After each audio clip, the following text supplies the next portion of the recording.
안녕하세요. 그리스도의 죽으심을 통해 하나님은 사랑을 확증하셨습니다.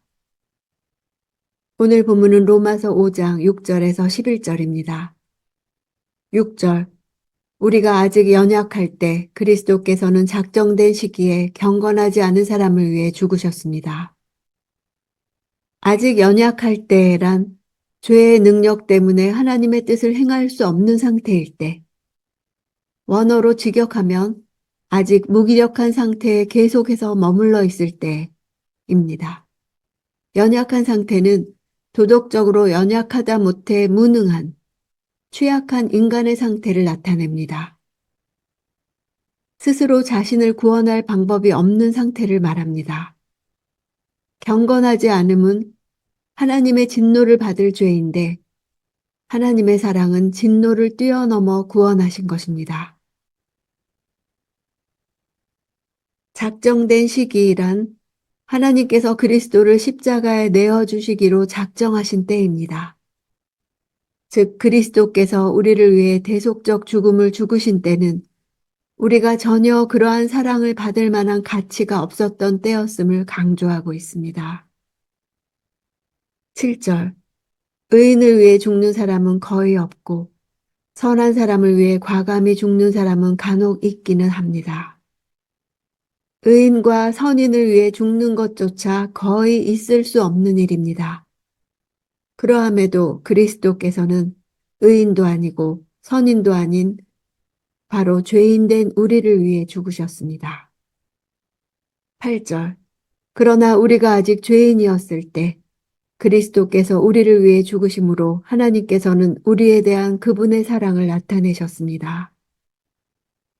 하나님의 사랑이 얼마나 크고 놀라운지를 그리스도의 대속적 죽음과 관련하여 보여주는 유명한 구절입니다. 우리는 그리스도의 대속 이전까지 죄 있는 상태, 하나님과 불화한 상태, 하나님께 대해 적대적인 상태에 계속적으로 머물러 있었던 것입니다. 예수께서 구원하고자 하신 이들은 의인이 아니라 죄인들이었고 하나님의 친구가 아니라 하나님의 원수였던 것입니다. 9절. 그러므로 이제 우리가 그리스도의 피로써 의롭다는 인정을 받았으니 그리스도로 인해 하나님의 진노에서 확실히 구원받을 것입니다. 이 세상에서 하나님의 진노를 피할 수 있는 사람들은 예수의 피를 믿는 이들 뿐입니다. 모든 사람은 죄인의 신분으로 하나님의 진노 아래 있으므로 하나님께서 마련해 주신 유일한 살 길이신 예수의 피로 말미암지 않고는 구원이 불가능합니다. 하나님의 진노는 마지막 때의 심판과 형벌을 가리킵니다. 10절. 우리가 하나님과 원수됐을 때 하나님의 아들이 죽으심으로 인해 그분과 화목하게 됐으니 화목하게 된 우리는 하나님의 생명으로 인해 확실히 구원을 받을 것입니다. 화목이란 단어는 적이나 불만을 회복하는 의미입니다. 종교적 배경에서 화목이라는 단어는 바울 서신에만 나옵니다. 화목의 주체는 하나님이십니다. 화목하게 됐다고 신적 수동태로 표현되어 하나님의 능동적인 화목의 행위를 통해 우리가 수동적으로 화목에 참여했음을 보여줍니다. 이 화목은 하나님의 아들의 죽으심으로 인해 성취되었고 이것이 하나님의 일방적인 행동에 의해 주어진 선물입니다. 하반절을 원문으로 보면 우리가 원수되었을 때 우리를 자신과 화목시키셨다면 하물며 화목을 이룬 지금에 와서 우리의 구원을 이루실 것은 더욱 확실하다. 이렇게 하물며 논증법을 써서 부활에 의한 우리의 구원을 강조하고 있습니다. 11절. 그뿐 아니라 이제 우리는 우리를 하나님과 화목하게 하신 우리 주 예수 그리스도로 인해 하나님 안에서 기뻐합니다.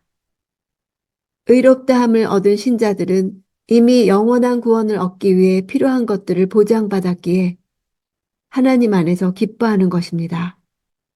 이러한 기쁨은 칭의를 얻은 자에게서 흘러나오는 자연스러운 현상이며 현실 가운데서 어떤 어려움이 닥쳐도 결코 낙심하지 않는 기쁨인 것입니다.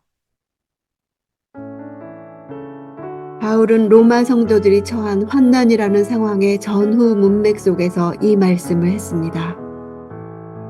하나님의 사랑을 의심하게 만드는 상황이 고난이지만 역설적이게도 고난은 하나님의 사랑을 확신하게 되는 가장 좋은 상황입니다. 하나님이 우리를 위해 아들을 십자가에 내어주신 것은 우리가 그만큼 선하기 때문이 아니라 그분이 그만큼 우리를 사랑하시기 때문입니다. 나의 상태로 인해 나를 향한 하나님의 사랑에 대해 확신이 없을 때 내가 하나님께 향하기 전부터 하나님은 나를 사랑하셨다는 사실을 기억해야 합니다. 죄의 감옥에 갇힌 무기력한 자일 수밖에 없던 나를 자유롭게 한 것은 바로 무죄의 방면입니다. 감옥에서 풀려난 사람은 하나님 안에서 기뻐하지 않을 수 없습니다. 나에게 이 기쁨이 없다면 하나님이 하신 일을 다시 묵상해 봐야 할 것입니다.